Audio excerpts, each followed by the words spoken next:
Shalom, shalom mpendwa mtazamaji. Ni kipindi chetu pendwa cha mwanamke na uzao wake. Ni mimi Dr. Anne Alister, nikukaribishe katika kipindi hiki kwa jina la Yesu Kristo. Tutaenda kualika msaada wa Roho Mtakatifu. Ewe mfalme wa wafalme na Bwana wa mabwana, wakati mwingine tena ninakileta kipindi hiki mikononi mwako. Uweza wako na nguvu zako, hekima na ufahamu na maarifa, Mungu akashuke kutoka kwenye kiti cha enzi. Ni wewe Bwana wa mabwana, Mungu wa miungu, neno lako likamfai kila anayesikia na kutazama, likampe hatua kwa jina la Yesu. Roho Mtakatifu kawe shahidi katika lile neno na kupa ufahamu. Ninakabidhi kila mmoja mikononi mwako, uweza wako katembee katika jina la Yesu na kwa damu ya Yesu Kristo. Amen. Ujumbe huu umemezwa au umebeba katika kichwa cha habari kinachohusiana na dhambi kuu ya ujanani. Dhambi kuu ya wakati wa ujana. Yaani mtu anayeitwa kijana, dhambi yake kubwa ni sitaki kusikia. Shida kubwa inakuwa hapo, sitaki kusikia. Na inakuwa sitaki kusikia kwa Bwana. Na kama huyu akisema sitaki kusikia kwa Bwana, ujue kwamba hata kwa mzazi atasema sitaki kusikia, hata kwa kiongozi wake atasema sitaki kusikia, hata kwa jamii yake atasema sitaki kusikia, kama ni mwanafunzi kwa walimu pia atasema sitaki kusikia. Hata kama mdomoni wakati mwingine anaweza asiseme, lakini yale matendo yanaonyesha kwamba hataki kusikia. Ina maana kwamba hatafanya kama kile ambacho Bwana anataka akitende. Tunasema kwamba kiukweli kwamba kama mtu atafanikiwa kushinda tamaa ya ujanani na akauweza mwili wake, kwa sababu sio jambo rahisi wakati ambapo wa ujana tunajua kwamba umri ambao unakuwa ni moto kweli, na kwamba kiu ya kijana kuhakikisha kwamba ile dunia na kila anachokiona lazima ahakikishe kwamba yeye naye anaonekana si wa nyuma, sio mnyonge, sio dhaifu, sio mbumbumbu, sio kwamba hawezi. Kwa hiyo angetamani kuonesha kwamba na yeye pia anajua, na yeye pia anaweza, na yeye pia anastahili, na yeye pia anafaa, na yeye pia yuko juu, yeye pia sio dhaifu. Kwa hiyo katika tamaa yake hiyo hangetamani kuona kwamba anabakia nyuma au anaonesha kwamba yeye ni dhaifu. Na wakati huo pia mwili unakuwa uko hoti, unakuwa uko moto kutaka kufanya, na ana uwezo wa kufanya kweli. Ana uwezo wa kufanya na ana nguvu ya kufanya. Na Biblia inasema kwamba nawaambia vijana kwa sababu vijana wana nguvu. Kwa hiyo katika nguvu alionayo na hamu yake na kiu yake, wakati huo ndio ametoka kwenye utoto anaingia kwenye ujana, hali yake ya kutaka hiyo, kama ataweza kuishinda ile hali ya mushki, pressure ile anayokuwa nayo, ina maana kwamba huyu katika utu uzima wake atakuwa mtu bora zaidi. Lakini kama ataweza kumezwa pia atakuwa ameangukia kwenye uharibifu mbaya sana. Kwa hiyo ni umri ambao kila mmoja anapitia, kila moja yamkini pia wewe unaisikia au unaiangalia yamkini pia umeshapita, na mwingine pia yamkini ndio unaoendea, na mwingine ndio umeshaingia, na mwingine ndio uko katikati ya huo ujana. Hayo yote tunajua kwamba ni hatua ambazo Mungu ametupa kuzipitia, lakini kuna jambo moja kubwa sana ambalo linasumbua na kutesa, na katika hiyo hali ya kusema kwamba sitaki kusikia inapelekea hali ya mtu, maisha ya mtu, kazi za mtu, nafasi ya mtu, heshima ya mtu, kusudi la kile kilichomleta duniani likaharibika kabisa, au akaja kaliokuwa lakini likiwa nusu halijafika. Tunafanya hivi au tunaongea haya ili yamkini kama tujitathmini tuko kwenye nafasi ipi. Tujitathmini, tujiangalie, ili kama kuna jambo la kuokoa tuweze kuliokoa, kuna jambo la kuzuia tuweze kulizuia, la kushauri tuweze kushauri, la kuliombea tuzidi kuliombea, na kadhalika na kadhalika. Wakati kijana akiwa kwenye tamaa yake ya kutaka ajionyeshe kuwa na yeye ni bora sana, Shetani naye tunajua kwamba anakuwa wakati huo anakuwa ameshajiandaa kwenye mitego yake, kuhakikisha kwamba anaweka mitego. Kwa hiyo tutaangalia kwenye Yeremia 22:21. 22 mstari wa 21. Neno la Mungu linasema katika Yeremia 22:21, mimi nalisema nawe wakati wa kufanikiwa kwako, lakini ulisema sitaki kusikia. Sitaki kusikia. Na anasema hii ndio iliyokuwa desturi yako tangu ujana wako. Ilikuwa desturi. Nataka tuangalie kwamba desturi ambayo ilikuwa imeanzia kwenye ujana wa huyu mfalme. Huyu ni mfalme, tutaenda kuona huko mbele kwamba Mungu anamwambia nataka 1 2 3, na anamwambia Mungu sitaki kusikia. Sio kwamba sifanye tu, yani kwamba sitaki hata kusikia, yani kwamba hayuko tayari kusikia kile ambacho Mungu anasema. Lakini kwa sababu ya nini? Ile hali ya kile ambacho ndani yake kimejaa au kile anachokiona. Umri wa ujana ni umri ambao kila kijana sikia kwamba anatoka kwenye utoto. Anapokuwa mtoto anatamani kuona wazazi wanachokifanya na anafanya vile vya wazazi. Anapokuwa kijana huwa anataka kuangalia rafiki yake kipenzi kile anachokifanya au marafiki zake. Huwa wanaendeshwa na nguvu inayoitwa mobilization, yani ile mob psychology, ile rafiki zake, kampani yake inasema nini, nataka nini, nafanya nini, napenda nini, iko kwenye hali gani, ndio hiyo inayomuendesha kijana. Kwa hali hiyo huwa hayuko tayari kusikia tena kwamba anazuiliwa kile wenzake wanachofanya au rafiki zake wanafanya au rafiki yake wa karibu yule anayempenda anasema au anafanya. Masikio yake yako wazi kusikia kile rafiki yake kipenzi au rafiki zake wale ambao yuko nao wanasema na wanafanya. Kwa hiyo sasa inapokuja sasa Mungu anamwambia no, sio hiki, hapana, ili sio, hayuko tayari na hata kaa aweze, kwa sababu wakati huo moto ulio ndani yake, moto ulio ulipuka ndani yake ni kuhakikisha kwamba anajidhihirisha kwa wale rafiki au kwa yule rafiki yake kwamba na yeye anajua, na yeye anaweza, na yeye pia ana nguvu, na yeye pia ni zaidi, na yeye ni hivi na hivi na hivi. Kwa hiyo tunaona hapa huyu mfalme Mungu anamwambia, yeye anasema sitaki kusikia. Na sio tu kwamba alikuwa imeanza hapo kwa bahati mbaya, anasema ilikuwa ni desturi yako tangu jana, kwamba hapa sitaki utukane. Desturi ya kuongea neno moja na matusi juu ilishakaa tangu jana, na kwamba hapa sitaki kwamba utumie uende kwa rushwa, nyenyekea ili uende kama ilivyo. Desturi yake tangu janani kwamba hapa ni rushwa.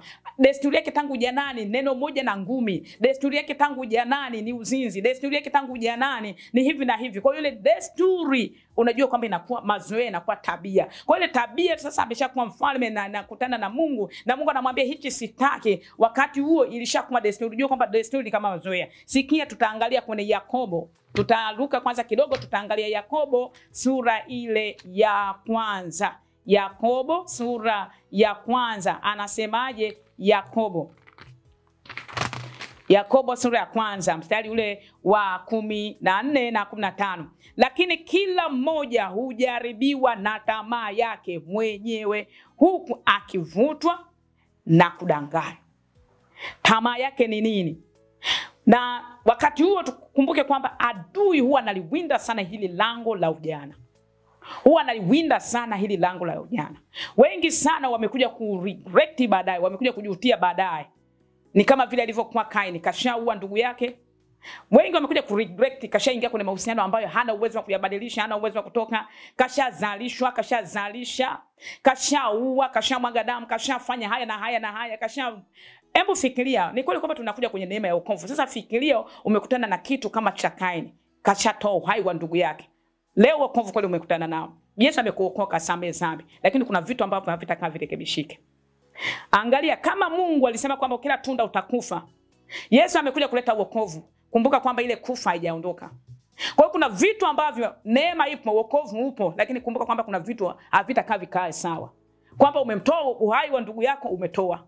Umeshazalisha huko au umezalishwa huko, utabadilisha hiyo historia.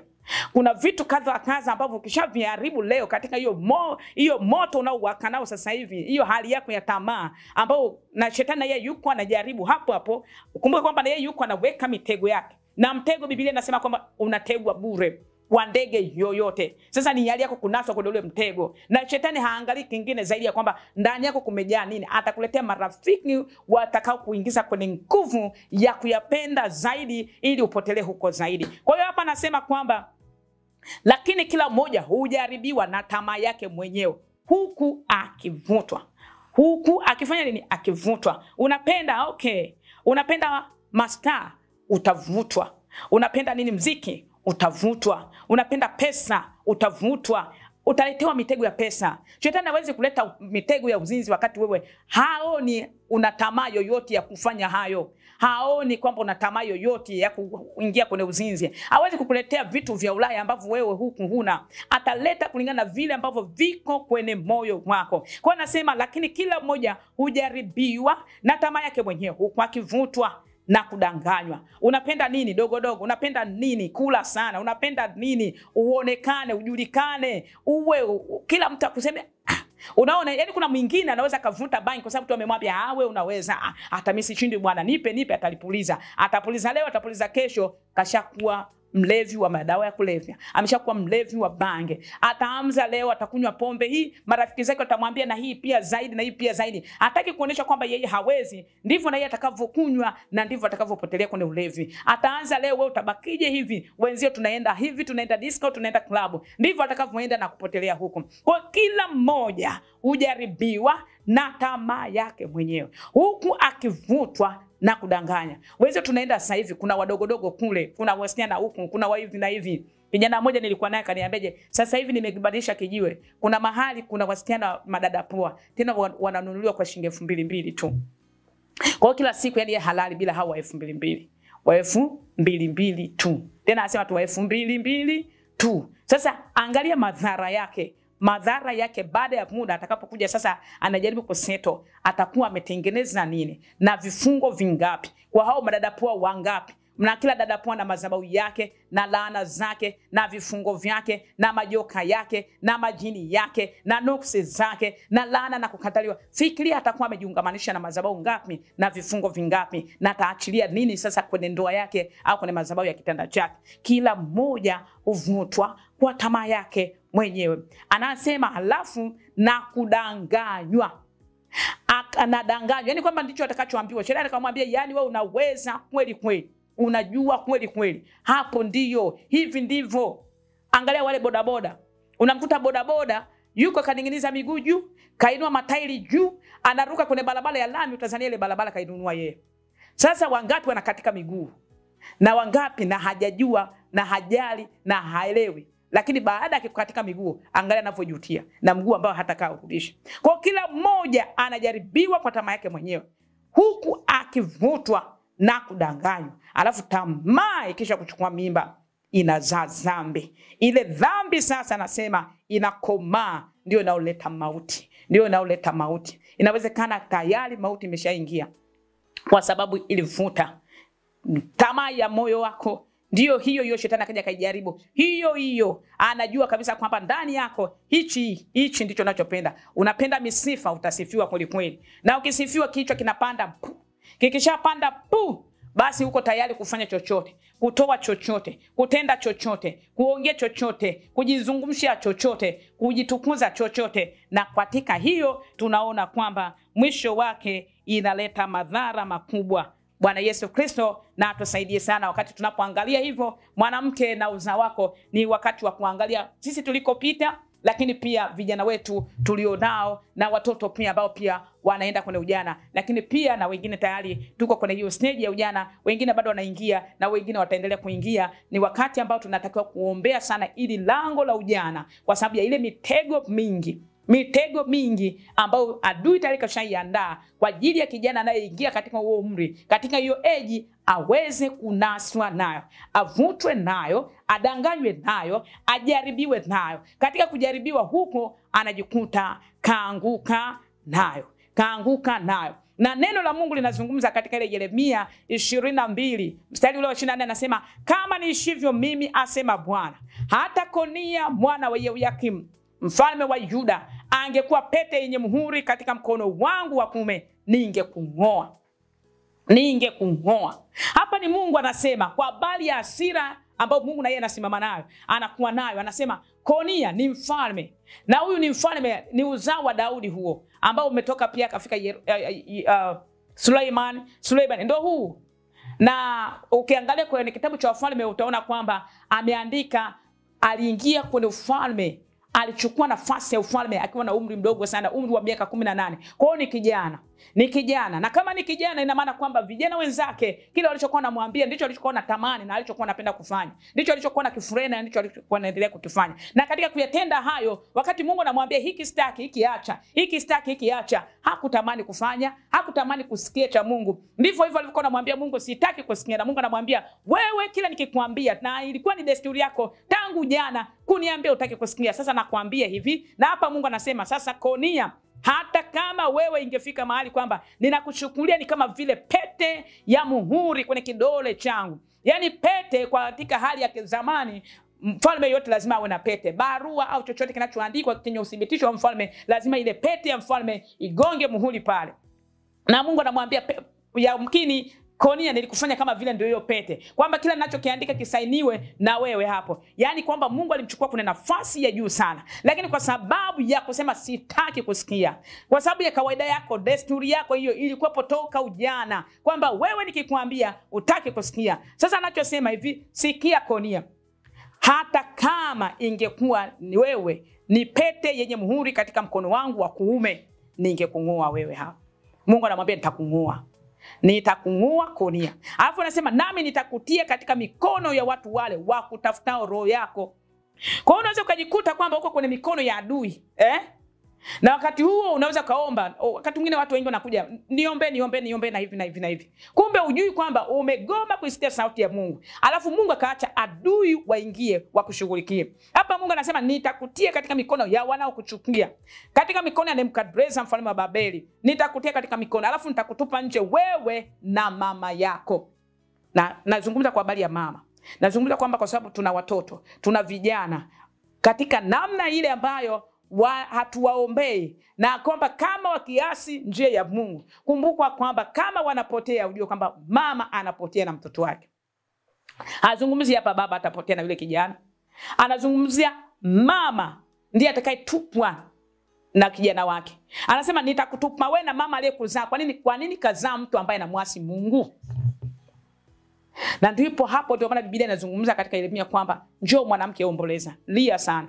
Ni vitu ambavyo tunatakiwa kulia sana kwa ajili ya wale tuliowaleta duniani, kwa ajili ya hao ambao tumeleta product, mazao ambao tumewaleta. Wasipomtii Mungu, wakimwambia Mungu sitaki kusikia, kumbuka kwamba pia lazima au kwa namna moja au nyingine watakata pia sauti ya mzazi, watakata sauti ya wale wanaoongoza, watataka sauti zao na mambo yao, na hizo sio sauti zao, ila zitakuwa ya shetani ambaye anakuwa ameweka mitego kwa ajili ya kuwameza nafsi zao za samani zimezwe kuzimu, nguvu yao na muda wao. Kumbuka kwamba kijana ndiye mwenye nguvu. Biblia inasema nimewaandikia vijana kwa sababu mna nguvu, ili adui kwamba atumie, ndipo anapowinda ile nguvu ya ujana, muda wa ujana, au meze kuzimu, awapotezee kuzimu. Mungu anazungumza nitakutupa nje wewe na mama yako aliyekuzaa, muende nchi nyingine, na mtatamani kurudi hamtaweza. Lakini pia naambiwa kuwe pia nitakutupa huko na uzao wako. Alafu Mungu kule chini anasema pia andika habari za huyu Konia, sitaki afanikiwe. Na sitaki, kwa nini akifanikiwa anakuwa hataki kusikia. Hiyo kutaki kusikia kwa nini? Ilianzia ujanani. Ilianzia ujanani. Nitakuonesha tena mfano wa mtu mwingine ambaye pia na yeye katika ujana huo alifanya yayo hayo. Tutaangalia Wafalme sura ile Wafalme sura ile ya 12, ambapo tunaona kwamba Yeroboam akiwa kijana na yeye pia tunaona kwamba alifanya yayo hayo. Wakati ambapo alienda kuomba ushauri kwa habari ya kuongoza kwake, aliwafuata wale viongozi ambao ni wazee. Wazee wakamwambia tafadhali, hawa watu wanahitaji msaada wako, wasikilize, washauri, sema nao vizuri, alafu katika hayo hawa watu wote watakuwa chini yako na watakusaidia. Lakini tukiangalia ile Wafalme sura ile ya 12, Wafalme wa kwanza sura ya 12, ukiangalia ile yote ukisoma, utaona kwamba jinsi ambavyo umri wa ujana, Rehoboam na yeye pia alikuwa kijana, na alipoondoka, kwa sababu tunaona kwamba vijana wanaenda na pressure, wanaenda na msukumo, wanaenda na hisia ya vijana wenzao, na vijana wakikaa mahali ni kusifiana, kuelezana tu kwamba yani mtu anakuwa na mipango mingi, lakini utekelezaji wake inawezekana ikawa zero. Wanaweza kashinda kijiweni, wanaweza kashinda kwenye mabao, wanaweza kashinda kwenye kudeti, kubeti na mambo mengine kadha wa kadha, na wasifanye kazi yoyote. Lakini wakati huo wana mipango mikubwa ambao na matarajio yake wanayoyaonesha hapo ni makubwa, lakini work ndani ziko to zero. Sasa tunaona kwamba hapa vijana wenzake wakamshauri vitu vingine vigumu. Tunaona kwenye ile Wafalme wa kwanza sura ya 12, nitasoma kwa sehemu. Anasema kwamba Yeroboam akaenda kwa wazee. Ile mstari wa 3. Basi Yeroboam na jamii yote ya Israeli wakaenda wakamwambia Rehoboam, wakasema, baba yako alilifanya zito kongwa letu, basi sasa utupunguzie utumwa mzito tuliotumikishwa na baba yako, na lile kongwa zito alilotutwika, nasi tutakutumikia. Akawaambia, nendeni zenu hata siku ya 3, kisha mnirudie tena. Watu wakaenda zao. Mfalme Rehoboam akataka shauri kwa wazee waliokuwa wakisimama mbele ya Suleimani baba yake. Alipokuwa haya akasema, mwanipa shauri gani? ili ni wajibu watu hawa. Wakamwambia wakasema, ukikubali kuwa mtumishi wa watu hawa leo na kuwatumikia na kuwajibu na kuwapa maneno mazuri, basi watakuwa watumishi wako daima. Lakini akaliacha shauri la wale wazee walilompa, akataka shauri kwa wale vijana. Unaona, nimezungumzia kwamba yani kijana yote huwa anapenda sifa, ile hamasa ya vijana wenzake, kile wanachofanya. Wataitana na majina, unajua mshikaji, sio nini na nini, wewe babu kubwa na hivi na hivi, wanapampiana hapo, kichwa kinatoka kikao kimejaa kweli kweli. Na hapa wakampa pressure kweli kweli. Akaenda kwa vijana, mstari wa 9, akawaambia, mwanipa shauri gani tuwajibu watu hawa waliosema nami? Wakinena, utufanyie jepesi kongwa lile alotutwika baba yako. Na wale vijana waliokuwa pamoja naye wakamwambia, wakasema, uwaambie hivi watu wale waliokuambia wakisema, baba yako alilifanya zito kongwa letu, bali wewe utufanyie jepesi. Uwaambie hivi, kidole changu cha mwisho ni kinene kuliko kiuno cha babangu, basi kama vile baba yangu alivyowatwika kongwa zito, mimi nitaongeza kongwa lenu. Baba yangu aliwapiga kwa mijeledi, bali mimi nitawapiga kwa nge. Haleluya. Tunaona jinsi ambavyo vijana wanapenda yale ya vijana wenzao. Tunaona kesho yake, basi Yeroboam na watu wote wakamfikia Rehoboam siku ya 3 kama mfalme alivyoamuru, akisema, mnirudie siku ya 3. Mfalme akawajibu wale watu kwa ukali. Akaliacha shauri la wazee waliompa, akajibu sawa sana mashauri ya vijana. Akasema, baba yangu alifanya zito kongwa lenu, bali mimi nitaongeza kongwa lenu, nitawapiga kwa nge. Kwa hiyo unaweza kuona kwamba wamempambwa akatoka nalo la wale vijana. Tunaona kwamba yani vijana, yeye akifika umri wa ujana ni hali ile ya kutaka kijana mwenzake anachofanya ataiga hicho, atakifanya, atataka aoneshe yeye sio dhaifu, yeye ni hodari. Wakishampampisha hapo, wakishamwinua, wakishamjaza upepo, akatoka na upepo wake ule, akaenda akawaambia wananchi wake, akawaambia, sasa mimi nawapiga zaidi. Tunaona ukiendelea wewe msomaji wa Biblia, wale watu wote waliondoka. Kumbuka kwamba taifa la Israeli lilikuwa taifa lenye taifa 12. Yaliondoka 10 yote. Balibakia 2 tu. Na kwa sababu Mungu alisema hata acha taa yake katika mji ule wa Yerusalemu. Hii ni issue ya vijana. Hana uwezo wa kujizuia, lakini ana uwezo wa kutenda sawa sawa na tamaa yake na uwaka ndani. Tamaa yake ile na uwaka. Kama ni uzinzi, hana uwezo wa kuzuia. Kama ni kufanya hivi, kama ni mambo ya michezo siju nini, unaona huko, yani kila kitu atataka aoneshe yeye ni zaidi, yeye ni mahiri, yeye ni wa juu, yeye sio dhaifu, yeye ni bora. Atafanya uchafu wa kila aina, atafanya kama ni mema, basi ikiwa ni neema kwamba akafanya mema, basi atayafanya mazuri zaidi na itakuwa ni baraka. Lakini hilo lote kwamba shetani naye yuko hapo kuweka mitego katika huo umri, ili kwamba katika huo umri hiyo nguvu ya vijana aweze kuitumia sawa sawa, mpaka huyu kijana aje agundue kwamba muda huu unatakiwa kutengeneza hivi, ile nguvu ya ujana wote anakuwa ameshaimeza. Tutaangalia tena kijana mwingine ambaye tunaona huyu ni wa kwanza kwenye Mwanzo sura ile ya 4. Kijana, tunajuaje kijana? Kwa sababu tunajua kabisa kwamba Kaini na Habili, hatuoni popote ambapo walikuwa na wake, walikuwa na watoto, lakini baada ya hili tendo tunaona kwamba Kaini ndipo alipoondoka kwenda kuoa na kuwa na watoto. Tunaona katika habari ya hawa wawili, mstari Mwanzo 4, mstari kuanzia ule wa 4. Habili naye nitaanza mstari wa 3. Ikawa hatimaye Kaini akaleta mazao ya ardhi sadaka kwa Bwana. Habili naye akaleta wazao wa kwanza wa wanyama wake na sehemu zilizonona za wanyama. Bwana akamtakabali Habili na sadaka yake, bali Kaini hakumtakabali wala sadaka yake. Kaini akaghadhibika sana, uso wake ukakunjamana. Bwana akamwambia Kaini, kwa nini una ghadhabu na kwa nini uso wako umekunjamana? Kama ukitenda vema hutapata kibali, usipotenda vema dhambi iko inakuotea mlangoni. Nazungumzia ujana pia ni malango ambayo shetani anavizia hayo, kwamba huyu sasa anataka kuoa nini, huyu sasa anataka kufanya kazi gani, huyu sasa anatamani kuwa nani. Wakati wewe unatamani kuwa hivi, uonekane hivi, uonekane hivi, na yeye pia anaangalia hiyo tamaa hiyo, na yeye anaweka mitego yake hapo. Kwa hiyo huyu alikuwa anatamani, na tumeona kwamba kijana anatamani kuwa bora zaidi. Hawa wawili ni mtu na ndugu yake. Na hawa wawili wote walikuwa wanafundishwa na wazazi wao kuhusu kutoa sadaka. Lakini huyu mwingine alikuwa yuko makini zaidi kuhakikisha kwamba anampa Mungu kilicho bora zaidi. Huyu mwingine hakuwa makini. Alipotoa sadaka yake tunaona kwamba tamaa ya ujana haimpi subira. Mungu anamwambia, na kuona dhambi na kuotea Kaini, lakini inakupasa uishinde.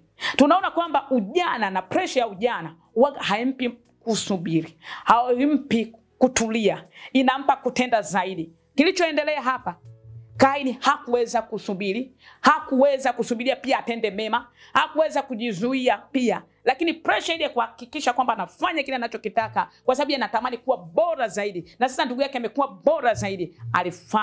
Alifanya nini? Tunaona kwamba Kaini akamwambia Habili ndugu yake, twende uwandani.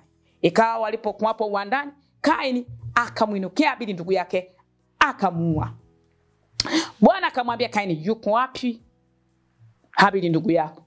Akasema, sijui mimi, ni mlinzi wa ndugu yangu. Tunaona kwamba ujana hauwezi kumsikiza Mungu. Yaani kwamba hataki kusikia. Mungu kashamwambia dhambi na kuotea, lakini sitaki kusikia ya Mungu.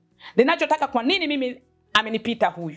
Kwa nini anataka yeye awe juu, awe bora? Yaani kiu yake, tamaa yake ndani kuonesha na aonekane bora, na awe bora. Yaani awe the best, awe juu sana. Awe yeye ndio, kama kuvaa smart yeye mrembo, kama ni binti ni yeye ndo mrembo, kama kupendwa yeye ndo anapendwa sana, kama kula vizuri ni yeye. Na ndio hiyo inawapelekea wasichana wengi kuingia kwenye matatizo na shida mbalimbali, kuingia hata kwenye waume au wazee wakubwa, kwa sababu wenzake wanavaa, kwa sababu wenzake wanaonekana wana simu, wenzake wanaonekana hivi, wana mitoko, wanatoka outing, wanaenda club, wanaenda wapi. Yeye kwa nini aonekane amedorora? Ataenda mpaka kwa wazee, ataenda kwa watu hata kama ni wana virusi, lakini na yeye aoneshe kwamba na yeye pia ni the best. Tamaa yake hii ya kutamani yeye ndo awe bora na aliyetoa sadaka iliyo bora na ana kibali kuliko Habili, tunaona kwamba alimwita na akamua. Tunaona kwamba kijana uwezo wake wa kumsikia Mungu kutokana na ile tamaa inayokuwa imemvaa, uwezo wake kumsikia Mungu, hakuweza kumsikia Mungu wakati anamwambia tafadhali, iko dhambi na kuotea, hii inatakiwa uishinde. Hakuweza kwa sababu tamaa yake ni kutenda, na alitekeleza. Na tunaona kwamba huyu kijana huwa ana uwezo wa kumsikia Mungu na kumcha Mungu. Na tunaona kilichotokea nini? Alimwambia Mungu, mimi ni mlinzi, kuonesha kwamba hana nidhamu ya Mungu. Yaani ile hali ya kumogopa Mungu, lakini yeye iko hali ya kutaka rafiki zake au tamaa yake izirishe. Kwa hiyo ile tamaa yake na wala sio hali ya Mungu. Yaani ile hali ya Mungu anataka nini kwake, huwa anaiweka nyuma, haipi nafasi. Kwa hiyo nazungumzia kwa habari ya dhambi inawatesa vijana. Sio kama vijana wote. No. Nazungumzia dhambi kuu inawatesa vijana. Tumezungumzia na tumeendelea kuona hali ya vijana kuanzia huko tulikotoka. Kwa hiyo Mungu anazungumza, wewe umefanya nini? Ndugu yako yuko hapa anasema ni mlinzi mimi. Kwa hiyo kuna kwamba sauti ya Mungu kwake haimsumbui, habari za Mungu kwake haimsumbui, lakini kinachomsumbua ni ile tamaa yake tu aitimilize, aitekeleze, na tamaa yake yeye ni kuwa bora.